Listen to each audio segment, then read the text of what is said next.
You're tuned in to the Wifed Up Now What podcast. I'm Coriel, here to give y'all some marriage management advice specifically for millennial wives. Now, before I introduce my guest, let's just address the elephant in the room. I know that when you saw me pop up on the screen, the first thing you were thinking was, where's TK? Don't worry, TK is going to be here at the end of the episode, okay? So if you are here for our girl TK, stick around. She'll definitely be here for that Wifey Keeps It Spicy, okay? Today's guests are two amazing wives who have some stories to share.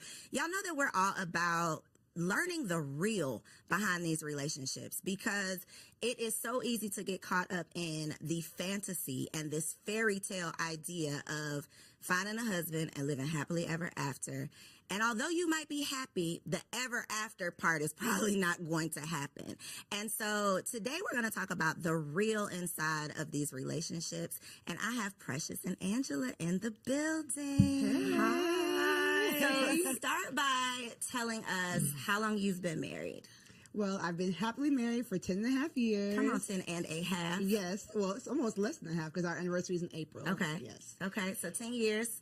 11. Look, we're going to say 11. Rising okay. 11. Rising on the 11. Well, since we're going to raise up, I'll say 10 years because it'll be 10 years July 5th this year. So okay. I'll say 10. So we got some OGs in the building. OGs, We're going to start out. We're going to keep it light, okay? We're going to start out with a little this or that because this is going to be February episode, right? This month is all about love. So we're going to get into that. But I want to talk about like some old school R&B. I just want to see where y'all at, okay? Warm y'all up a little bit, Let's okay? go, let's go. So this or that, who do y'all prefer or who did y'all prefer, Mary J or Mariah Carey? Mary J.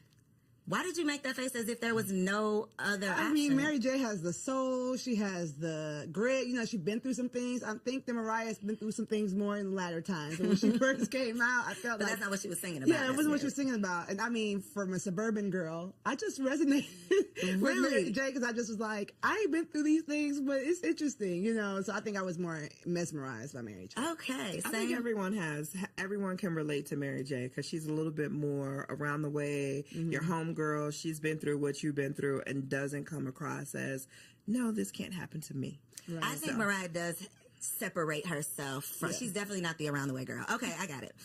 Boys to Men or Drew Hill?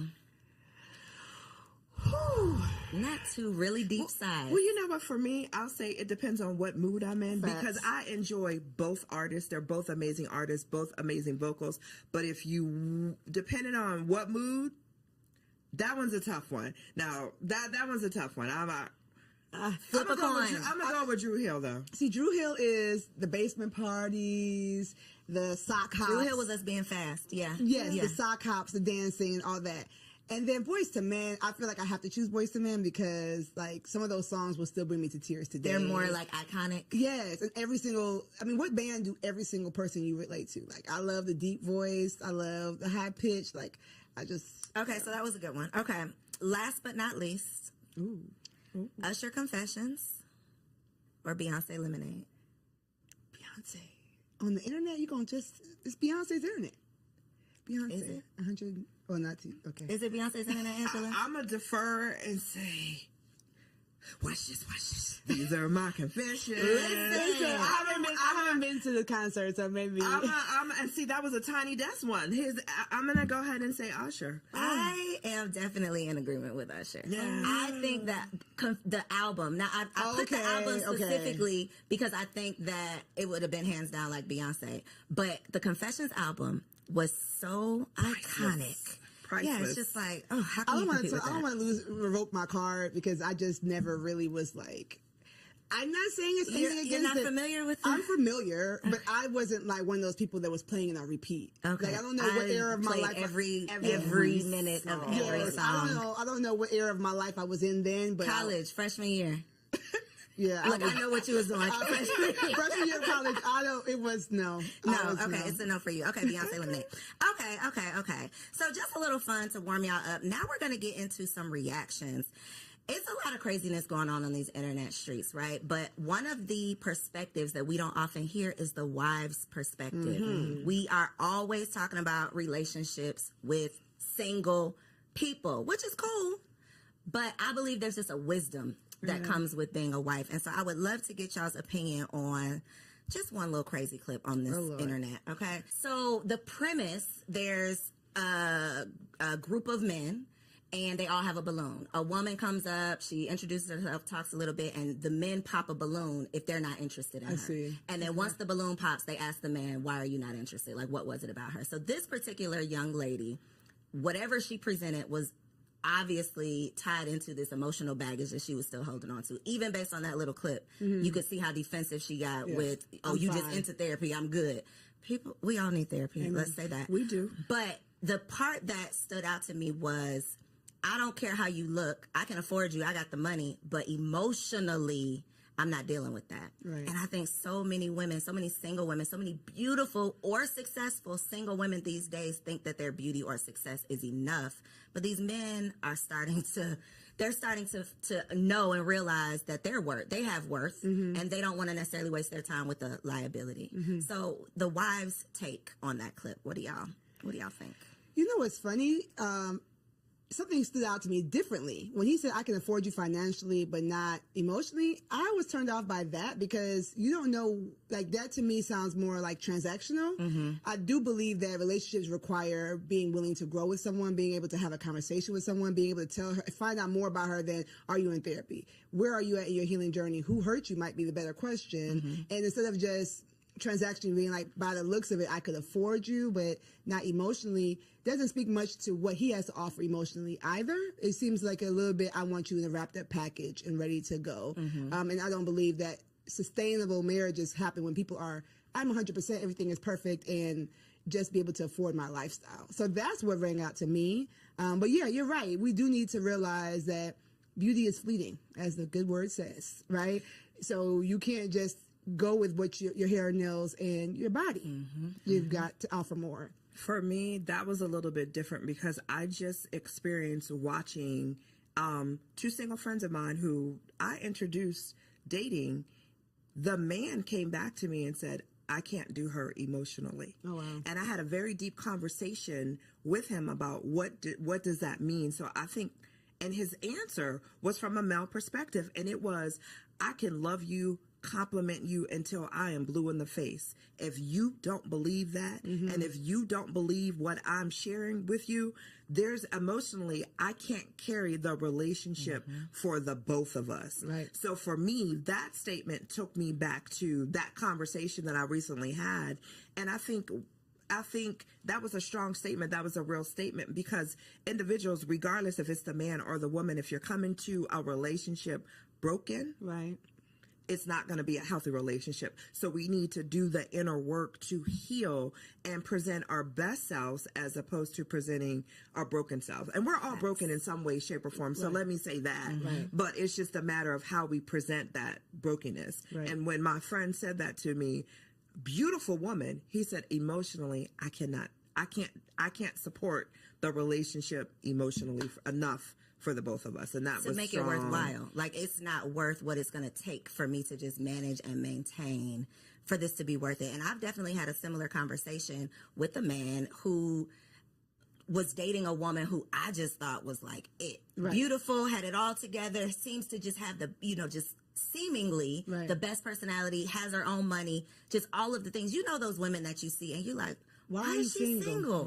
And that was literally what he said. He was talking to, and it wasn't necessarily she had emotional baggage. It was more so I don't want to say she couldn't be corrected, but she was never wrong. She could never accept any type of direction. And for men, if you act like you don't need me, they have no place. They feel like, well, there's no point in me being here.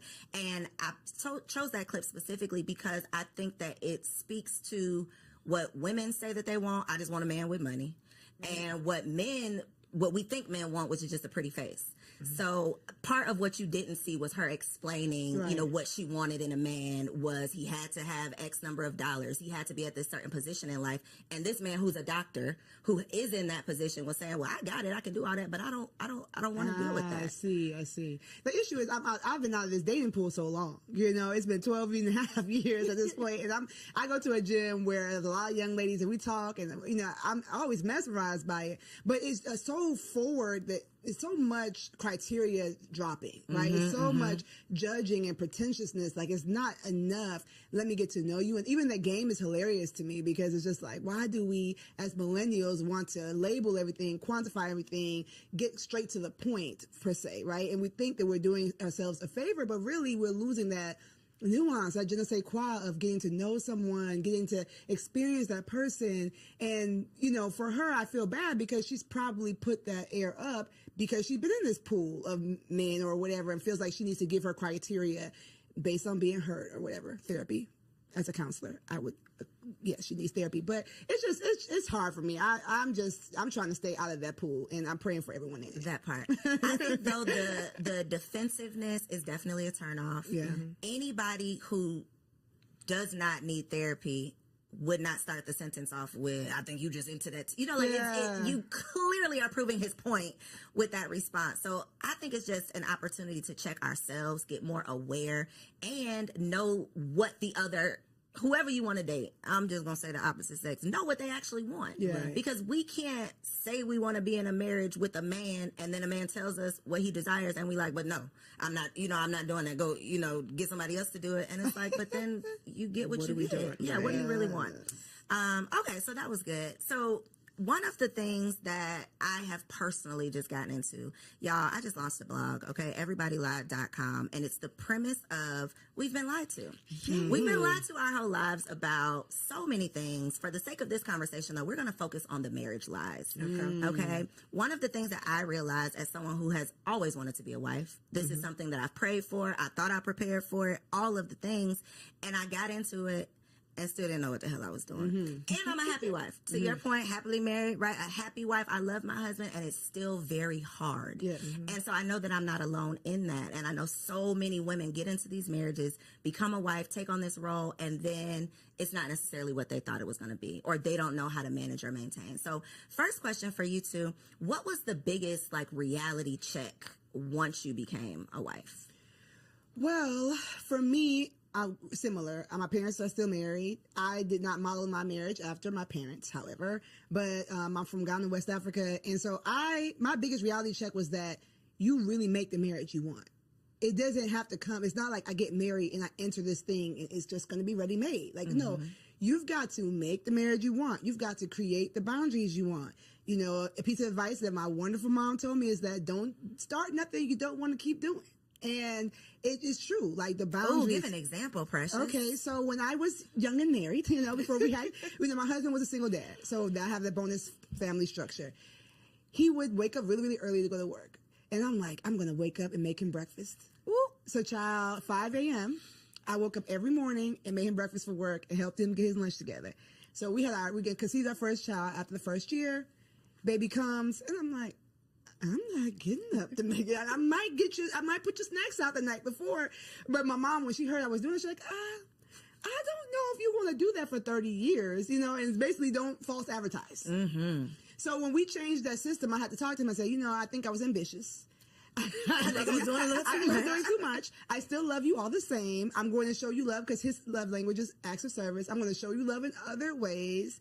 Now that I'm thinking about that, I need to start going back to some of those things. But you make the marriage you want. And if you're open and do premarital counseling and do all the things about communicating, you have to communicate when that marriage that you built is not looking, the math isn't mathing. It's not looking the way you want. It's not just I walk into marriage and marriage happens to me. You've got to work. Not starting something that's not sustainable because baby.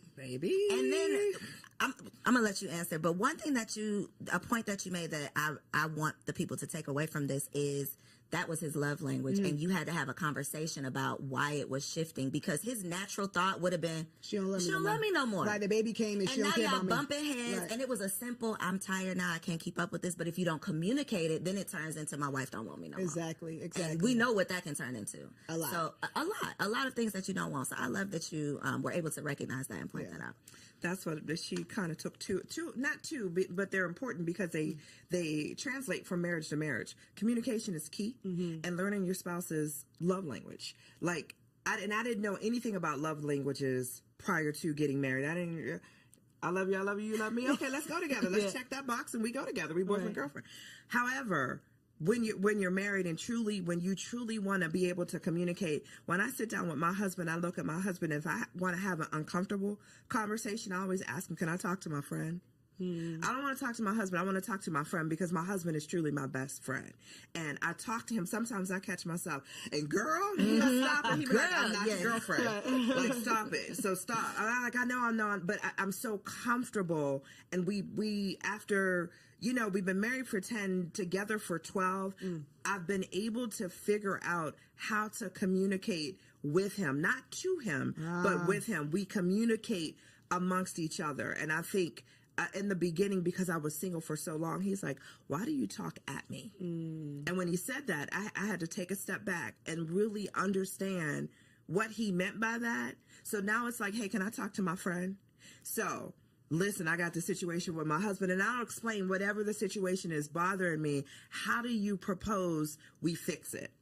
And then he'll giggle, and he's like, so should I answer as your friend or your husband? So it's just finding relatable ways that's not going to make someone defensive, that's not going to make somebody automatically shut down and not listen, but finding creative ways to communicate. So I'm going to go back to, I love when we first started dating. Like, so let's talk how we talked when we were dating before we got married. And then I had to understand, what is your love language, and incorporate his love language into our communication to keep things easy. So again, it's just that communication and knowing how you want to be treated and how your spouse wants to be treated. And that is, and making your marriage your own to what Precious said. Like, no one has a blueprint, and you want your marriage. You want to enjoy your marriage. You want to be able to say, hey, I love it here. Yep. That should be it. I love it here. Yep. One thing that you said that I think is a big challenge, and it goes back to the clip with the you need therapy, the emotional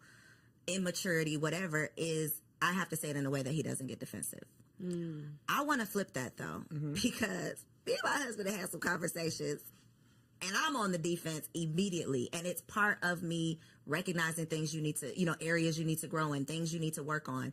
I am very non-confrontational, so I don't want to have those tough conversations. But baby, in this marriage, it is not what you want to do. It's what needs to be done. And so for a woman who's not willing to mature or grow or evolve or go to therapy or work on herself, marriage is not going to work. It is not going to last. She need to stay single. You have to stay single. I put up on threads, if you can never be wrong, you should never get married. Like, if nobody can check you, that's the point of marriage. What honestly. are you doing? Like, marriage is your mirror. Marriage is motherhood too, if we're going to get to that. But marriage and motherhood are your mirror. Okay, alliteration. You're going to see yourself in the way you never saw yourself while single. Like, if you see yourself, it's going to be uncomfortable. It's going to be so uncomfortable. If you see yourself in your own eyes all the time, then, I would say get some really deep relationships, even with the opposite sex, even with your own gender, before you get married. Get people in your life that are going to challenge you. Iron sharpens iron, right? They are going to challenge you and show you where you're fleeting. I know nowadays roommates aren't popular. Like I said, this is a new thing for me, but I am a proponent of maybe having a roommate. It depends on your age. Somebody that's just going to show you, like, you do this and it's weird. Like, stop doing that. And if the first person who has a hard conversation like that is your husband, then he's going to be the enemy. Yep. Then it's you and it's not me, because nobody else has ever told me this. But you've never allowed anybody that close to you. And you need therapy before you get married. Okay, I know they say premarital counseling, but you need your own session so that you can work through your stuff before you bring that baggage into a marriage. How has your communication had to change within your marriage? Because you said you've evolved into, I know how to approach the conversation now. What did the unevolved Angela look like with these conversations? The unevolved Angela looked like I was that female because I got married late in life. And when I say late, I was 44. Yeah, I was 44, right? I was already set in my ways. So as individuals, when you, I was a single mom. So raising my son, for me, I was pretty much set in my ways. I knew how I wanted my day to look from start to finish, or how I would move throughout the day from start to finish. And having someone in your space and having to consider another human being, another individual, learning to listen before I speak, because he was like, you answered the question I didn't even ask you. Like, let me get the question out, because I was on the defense and wanted. He goes, listen. So for me, I had to listen to how he was saying. I made him feel like within the first year, he made a comment that said, hey, sometimes I feel uncomfortable talking to you because you're always on the defense, or I never get out what I want to say. Okay, note to self. So let me take a step back and let you fully. So now what I do is I'll sit and I'll listen. I'll wait. I'm like, are you finished? And it's not that I'm listening to respond. I'm truly listening to hear what he's saying, to have the best response, knowing at the end of the day, it's me and you. Like this isn't a competition. We're here to grow and evolve each other. So if you're telling me that I make you feel a certain way when you're talking to me, let me just listen first before I go to respond. And then that way you can feel comfortable with saying whatever it is that you want to say to me without me coming back at you. Well, you didn't do right. And it's not about me. It was his opportunity of telling me how I make him feel. So I don't respond back with, well, you do XYZ to me, or you do. It's about you. This is your moment. So you need me to change these 3 things? I got you. No problem. Partner, I got you. What about you, Precious? I'm really thinking hard about this question. My husband's the easiest part about being married. Honestly, like the guy, his enemies don't like me. Right? They love him and don't like me. I'm like, wait, I didn't do nothing to you. Like, he just is the easiest part about being married. So our communication's always kind of been like, what's up? Very chill. I think the nonverbal communication is something that I've had to work on more. What's that look like? Your face talking for you? Maybe just like, my love language is physical touch, which is not a lot of women's love language.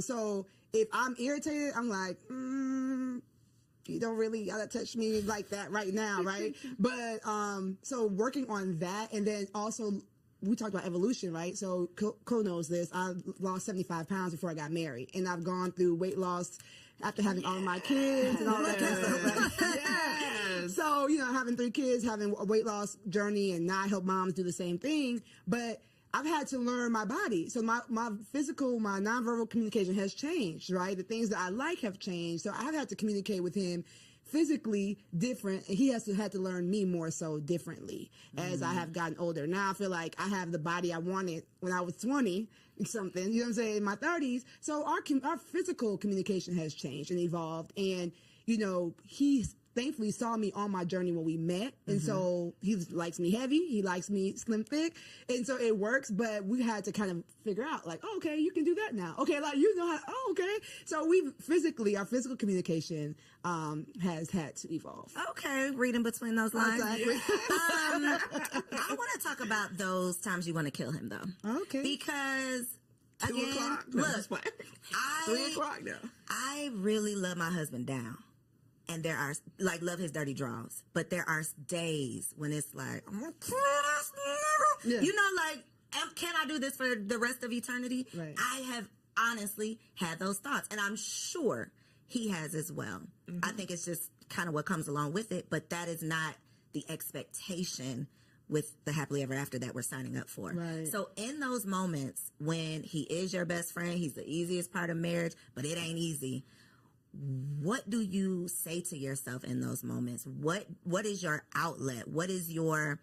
How do you calm yourself down? What do you tell yourself to put yourself in check? Like, what do you do in those moments? Yeah, so I said my husband's the easiest part of marriage because his personality, like just who he is like, wow, I don't think my personality can match with anybody else on the planet, right? But marriage is more than just you and that person. Marriage is you and that person, their child, if you have a blended family, or their parents, the way they relate to their families. With however toxic their families are, that's something you need to evaluate before you get married. Like, all those things matter. And so, the days where I'm just like, I don't like how you handle that, or stick up for yourself, or go for more, or, you're so talented in this, I want you to, where you're like wanting to coach your own spouse and you have to let them be their own person. I have to really decide that, like, am I? Personal development and becoming a better you is always going to make a better we. And so I think that a lot of times, especially wives, we have that vision. We can see where we can go.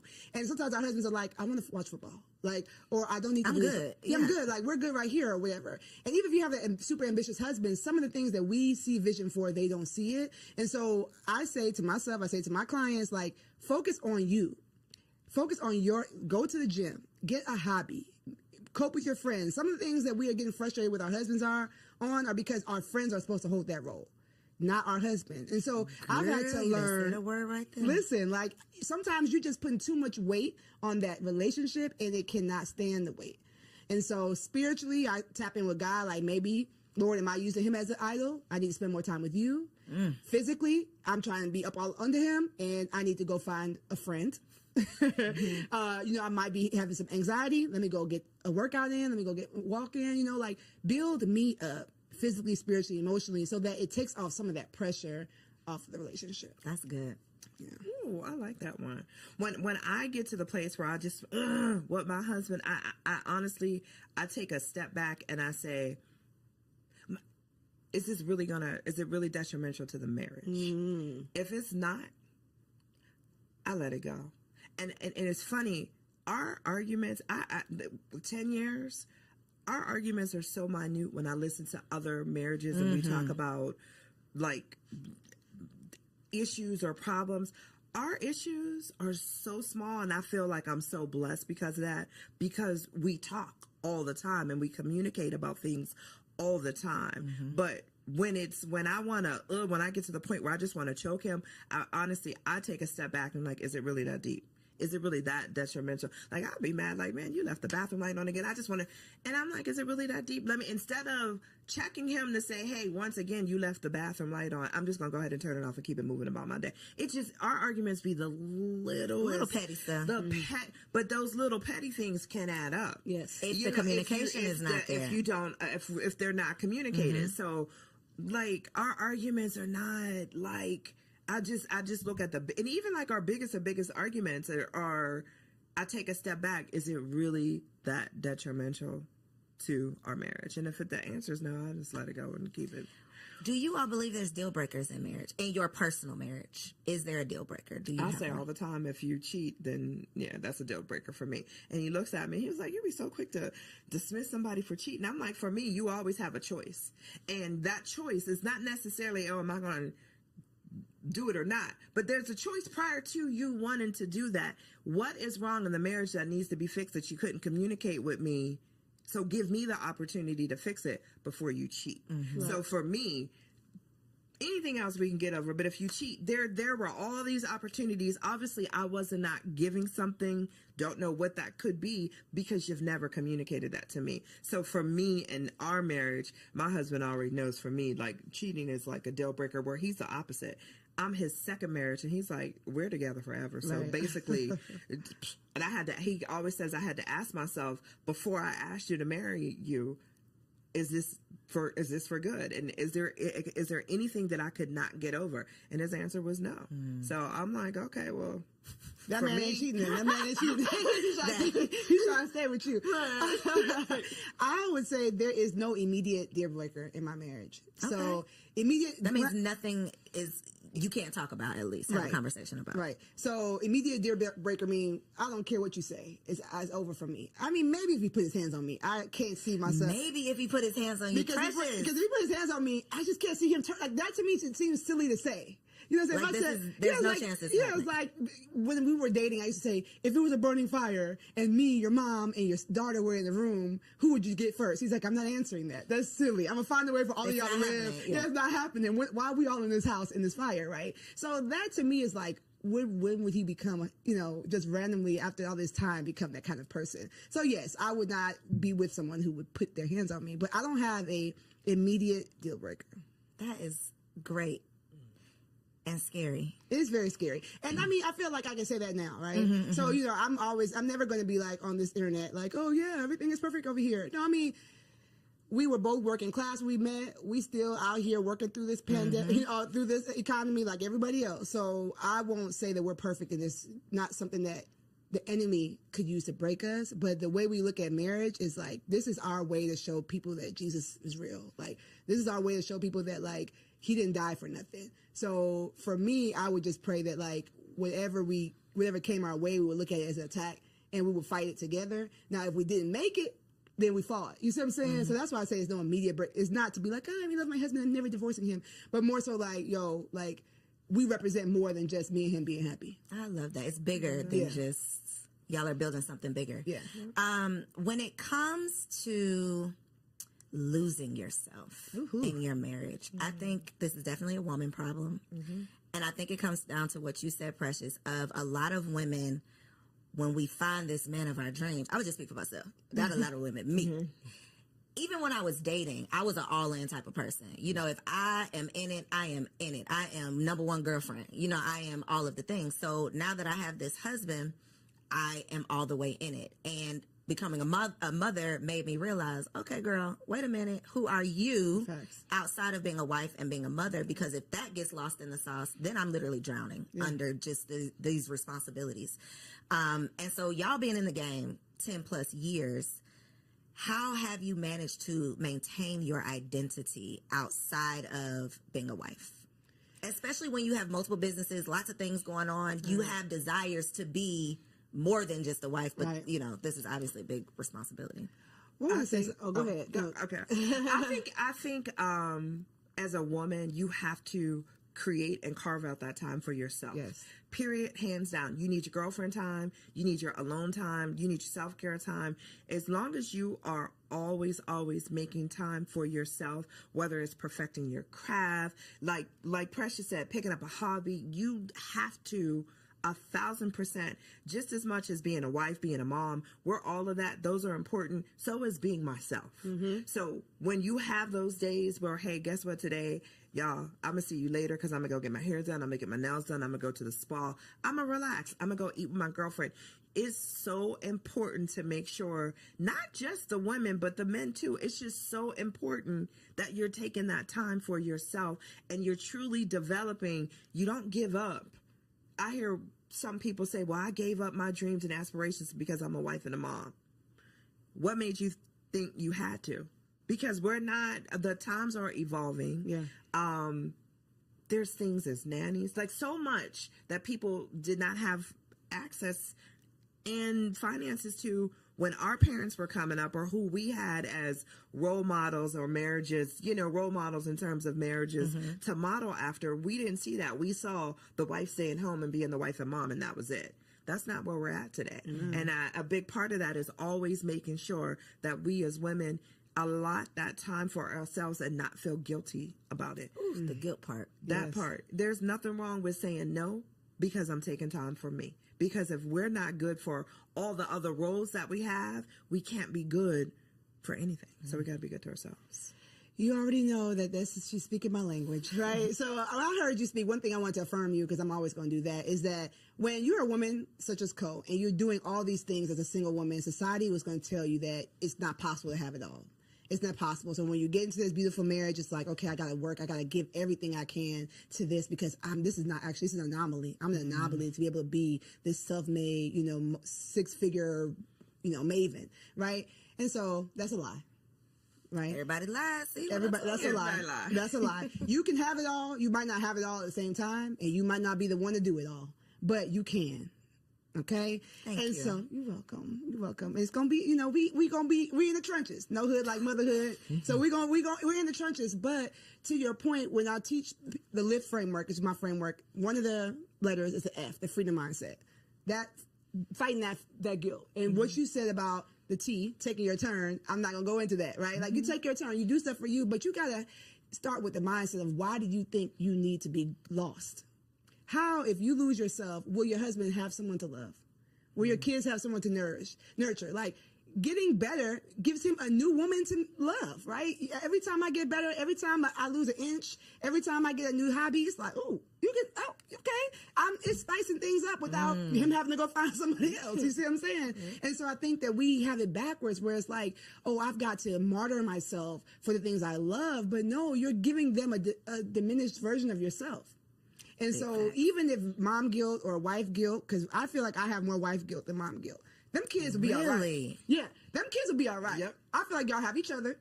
I birthed all y'all so y'all can have each other, go on and play, right? But sometimes I'm like, oh, I'm at this thing, I could spend more time with my husband, or I'll bring him something home to eat. Like, I have more wife guilt than mom guilt, but I have to remind myself that, like, the things that I'm doing to make myself better, make me happier, make me more understanding, make me more energetic. You know what I'm saying? Like, go to the gym, sis. Take the time for you, like, because you're going to be a better version of you when you get there. And so losing yourself is normal. It's more normal. That's a lie, too. It's more normal than you think. You might be beating yourself up and saying, why? I can't believe I let myself go. I can't believe it. A lot of people are doing it. But they're not talking about it. But they're not. Which is the point of these conversations. Because when I see the perfectly curated homes, all this not a figment of our imagination, because I'm seeing it right here on my timeline. It's social media. It's what we think is the norm, and it's like, no, that is not. First of all, that's not even real, right, probably. But we are comparing our real lives to this fantasy or fraudulent 18 seconds, 30 seconds. Clip that we see. And to your point, we think something's wrong with us when we get lost in the sauce. But I definitely, and we're talking about being wives, but when I became a mother, I think I felt it more. Because you have a physical part that's changed too. And, and it's like, I can't go nowhere. This baby is attached to my brain. Like, I am here. I can't, that life that I used to live, I'm literally a new person. Right. I'm literally living a new life, and it's never coming back. And that, I think, is a very tough grief. It's grieving your old life. It's I literally, that old self died, and now I'm this new woman, and I'm trying to figure it all out.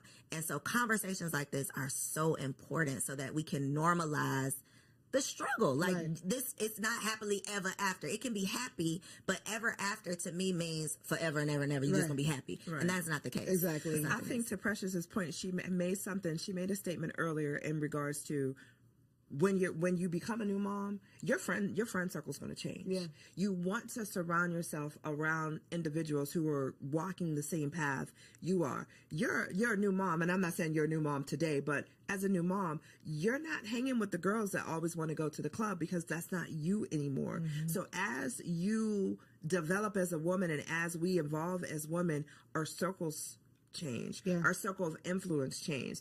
I wouldn't ask a single girlfriend who knows nothing about being a parent to watch my child for me. But guess what? I'm gonna have a whole nother set of girlfriends who are parents, who understand the struggles of being a mom and being a parent and having someone attached to you, or always having to be mindful of another individual. So we just need to, instead of not having the conversations, and I'm so thankful that you have this platform for individuals, for women to know, it's all a lie. Like, you evolve and grow, and as you grow, your circle's going to grow, and as a woman, we're going to grow, and that's the evolution part of that.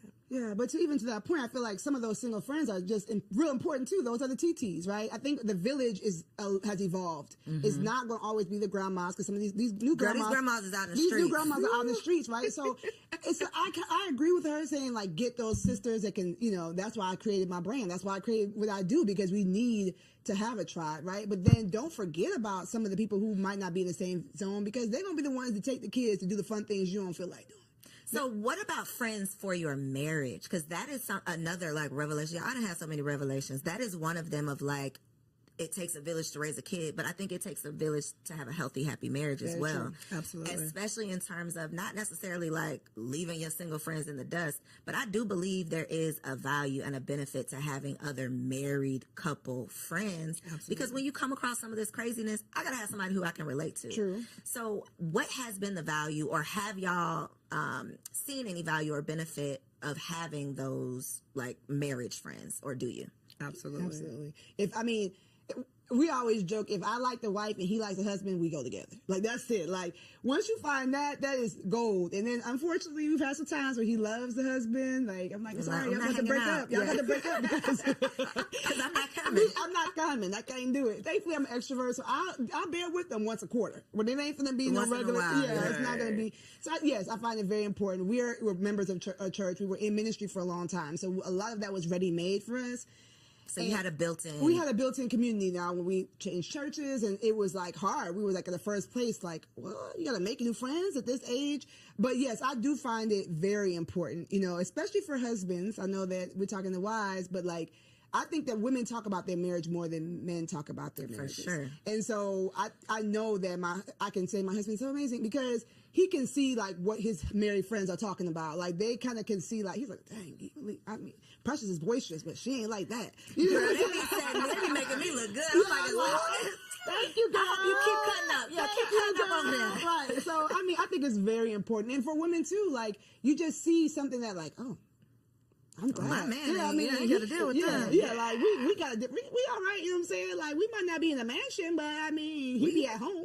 So, I think it's important. I think 1,000% important. I have an equal balance of both single friends and married friends, but for us, we enjoy hanging out with our married friends more because it's just more conversation that I relate to, and it's just, and for both of us, and it's just super important because I think healthy marriages feed healthy marriages, and you also want to have a safe spot where if there's an issue within your marriage and you're looking for advice from other married couples, then it's good, not necessarily advice. Let's say that, because I always tell people be cautious of who you take advice from. But just hearing that you're not the only couple that has gone through or will go through what it is that you're going through. So okay.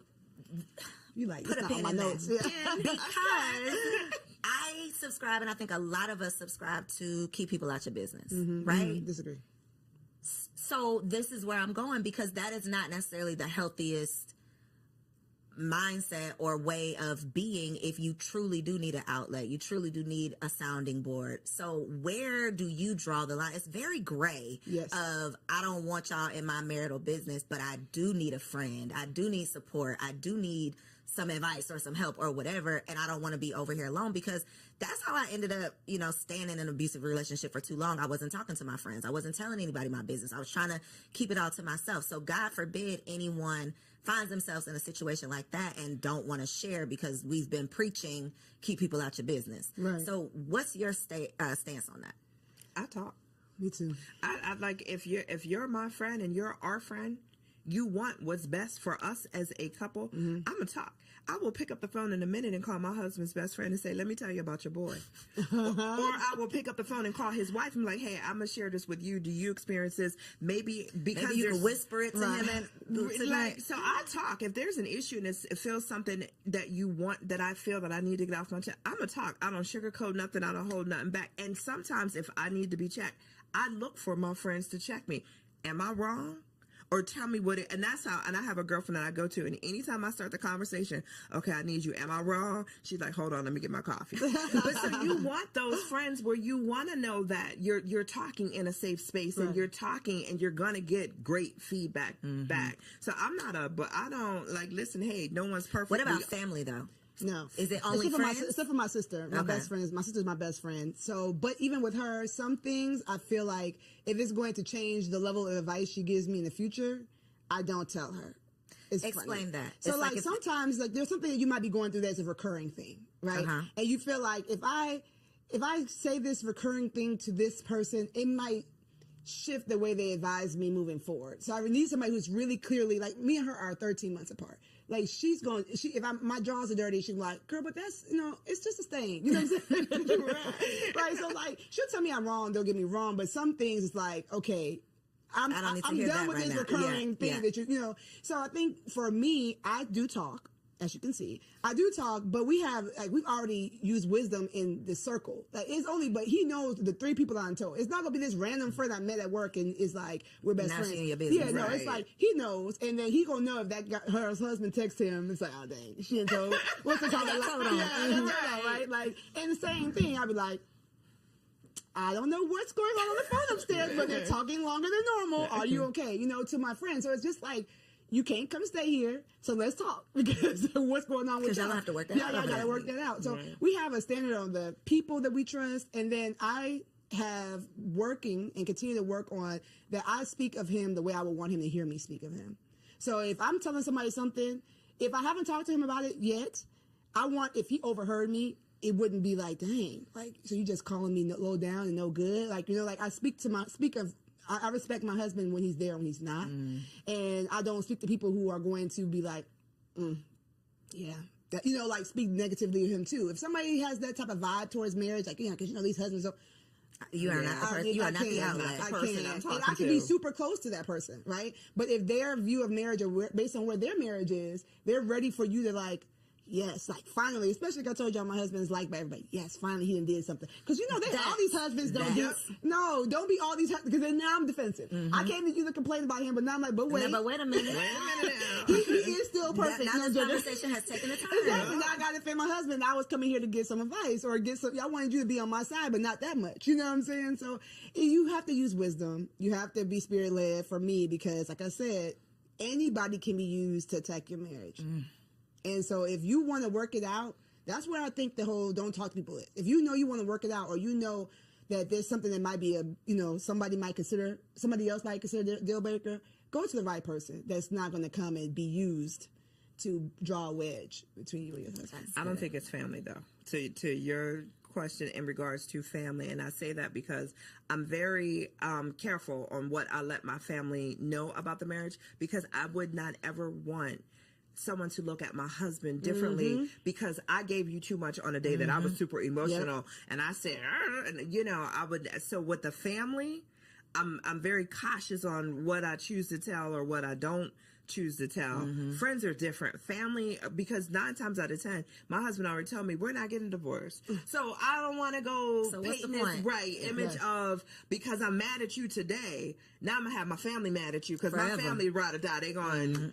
So I'm careful when it comes to family on what I tell and what I don't share. Friends choose you. Family doesn't. Yep. So if you're talking to a friend, this person has chose to be his friend, chose to be your friend. They like him for who he is, right? Your family is putting up with him. They might not even like your right, exactly, right. And thankfully, my family loves Ant, but it's like they didn't choose him. They don't even know him as well as my friends know him. So I think it's just about, you know, not casting your pearls in space that's not safe. You know what I'm saying? Picking the person that you know loves him and might be like, not Precious. You know, sometimes he does it. You know, like giving him the benefit. Helpful advice. Yeah. Okay, so for our last segment, it's called Wifey for Lifey because the goal is to be wifey for lifey. This is all about marriage management, how we can maintain and sustain a healthy, happy, most of the time, marriage. Here we go. So one piece of advice in your 10 plus years in your relationship, what would be a piece of advice that you would offer to a woman in her first year of marriage? And you can look right there at that camera and tell the people. Hey, girl. My advice is that you're God's daughter first.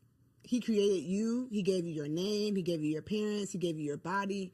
He gave you so many gifts. So do not forget her, right? Continue to cultivate what you love. Continue to cultivate the friendships you love. Be willing to change and grow and evolve. And as you do that, communicate that. Communicate those changes. Do the self-work. Don't just set it and forget it, right? So continue to grow, continue to love on you. The word says that you love the Lord your God with all your heart and love your neighbor as yourself. But if you don't love yourself, if you neglected yourself, that love you're giving other people is not going to be the level of love that they deserve. So just don't forget you. You know what I'm saying? If you ever need a hand in the process, my name is Precious. I got you. But just don't forget you, and you're loved. Thank you, Precious. What you got, Angela? For me, it's communication. I'm going to stand on it. I'm going to stand 10 toes down. Figure out the best way to communicate with your spouse. However, whether it's verbal, nonverbal, listening, communication is not just talking, it's also about listening. So if you, in your first year of marriage, if you and your spouse can truly, truly, truly connect on how to communicate with each other, you're going to go a long way. That has been a common conversation here. We always talk about finances being the number one cause of divorce, but I would believe it's the lack of communication about finances that is the number one cause, and the resentment that comes from not communicating. Yep. So, such a good conversation. I learn something every single time I have the opportunity to host these shows. So, thank y'all for offering your wives' wisdom. Precious, I know you got a lot of stuff for the people. Angela, I know you got a whole lot going on. So, look in the camera, tell them where they can find you and how they can connect with you online. Yay. So I'm Precious K. Williams on all platforms. I'm a mommy wellness coach and an international wellness speaker. So I talk about wellness, women's wellness, and lifting yourself up, right, with the power of the Lord, lightening your load, igniting your spark, embracing a freedom mindset so you can take your turn. I run an 8-week program for moms doing just that. So if you need me, go to preciouskwilliams.com. I have a free quiz on there, so you can find out how well you actually doing and not just being like, I'm doing all right. I'm doing okay, girl. No, let's figure out how you actually doing so we can get you the help you need so you can be your best self and live happily, mostly ever after. And I'm Angela McCoy. You can find me. Well, I'm the president and CEO of Full Circle Consulting Group. We do public relations, we do marketing, we do artist management and events. So if you ever need a fantastic event, we got you. Yeah, you're an artist, you need management, we got you. Public relations, we got you. And if your company needs help with marketing, we got you covered there. You can find us at fullcircleconsultinggroup.com and Full Circle Consulting Group on IG. Two bossed up baddies that are still out here living healthy, happy wife life. Okay. So I hope y'all enjoyed the first part of today's episode. We are about to get into Wifey Keeps It Spicy. TK is the next face that you'll see. Catch you on the next episode. Hello, beautiful ladies. Welcome back to another Wifey Keep It Spicy segment with your girl, Takesha. I'm super excited to be back. Yes, with another banger, of course. This is the month of love, February. That's why I got on my red, keeping it sexy. But Valentine's Day is right around the corner as well. And so, of course, I had to give y'all some gems, some jewels, some tips, the tea on how to keep it spicy. Listen, this week is for the big girls. Okay. What do I mean? Because I'm about to challenge y'all to something all month long. Okay. I'm not just about to drop some gems for y'all to be able to enjoy one day. No, baby, we are about to have thriving sex lives and intimacy with our spouses forever. Okay. So we're going to lay down some foundational work, right? I want to challenge y'all as your sister, as your auntie, as your friend. Okay. Am I auntie? But as your friend, I want to challenge you to two things. Okay. I need you to ask yourself if you are ready for the challenge. Why am I challenging you? Because I have done these things. I have experience in these things, and they have absolutely elevated my intimacy with my man. Okay. So if you want to elevate your intimacy, if you want to keep it spicy, I dare you to accept this challenge. Number one, I challenge you to step up in your femininity, specifically in the way that you dress in your house. Okay. A lot of us need to go ahead and fold up the leggings, the oversized t-shirts, the hoodies, the sweatpants. Fold it up, sis. Let's fold it up. And we're going to wear our little house dresses around the house. Okay. We're going to wear elevated loungewear around the house. Okay. We're going to wear those Ross and TJ Maxx summer dresses in the home. We're going to get oiled up. We're going to look cute. Why does this matter? Why am I challenging you to this? It's because when you feel feminine and you feel soft and you are taking care of yourself, you will be more prepared to be able to be intimate later on at night. A lot of us are complaining about being tired and being drained and being overworked. And we just feel like we're in this masculine energy. Well, here's a small tip to step into that feminine energy so that you can be all you need to be when it is time to do what we need to do. Wear those dresses around the house all month long. Step into your feminine essence, right? I just want to put this caveat out there though. Be prepared for your man to want it all the time and be prepared for you to want it. Okay. Because when you walk past that mirror and you see your silhouette and you see how good you look, you see how you jiggling and wiggling and smooth in that dress, you are going to feel confident. It's going to boost your self-esteem, and it helps you thrive in your femininity, which is absolutely attached to your intimacy. The second part of this challenge, and this is for the big girls. Are y'all ready? I want to give every single last one of y'all some homework. We are going to set our man down. We are going to set our husbands down. And this is exactly what we are going to ask. We're going to ask how we can be a better wife. We are going to ask for them to share with us all the areas that we could work on. We are going to ask for every aspect of our lives. How am I as a mother? How am I intimately? What is the things that you want from me? Talk to me, Big Daddy, right? And I know a lot of y'all like, girl, he the one that need to be elevating. He's the one that needs to be asking me these questions. But I just want to challenge y'all to take the lead. I want to challenge y'all to become more self-aware so that not only are you stepping into your femininity and you're looking more feminine, you are aware of the places that you need to grow in. You are aware in the areas that you need to stretch in. And therefore, overall, just allowing a space for a phenomenal place of intimacy to thrive. A lot of us think we're doing excellent and we just might not be. And that is okay. It is better to have your feelings hurt a little bit and become fully self-aware than to operate in full delusion and just be suffering. We don't want that. We're not building up a culture of women who think it's all about them. So this month we are challenging ourselves to be big girls. We're challenging ourselves not only to know how to be fire in the bedroom, throw it back, do all these tricks, but we're going to be phenomenal women. And so this is what's going to set up for the long lasting, mind-blowing sex that we all want.